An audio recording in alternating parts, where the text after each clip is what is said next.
చూస్తున్నారుగా శతాబ్దాల చరిత్రను తనలో దాచుకున్న గండికోట.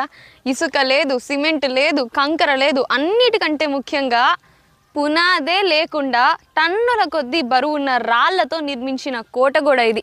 అప్పట్లోనే ఎటువంటి సాంకేతిక పరిజ్ఞానం లేని ఆ కాలంలోనే ఇంత పటిష్టమైన కోట గోడను నిర్మించారంటే వాళ్ళ సాంకేతిక పరిజ్ఞానానికి టేక్ ఎ బౌ.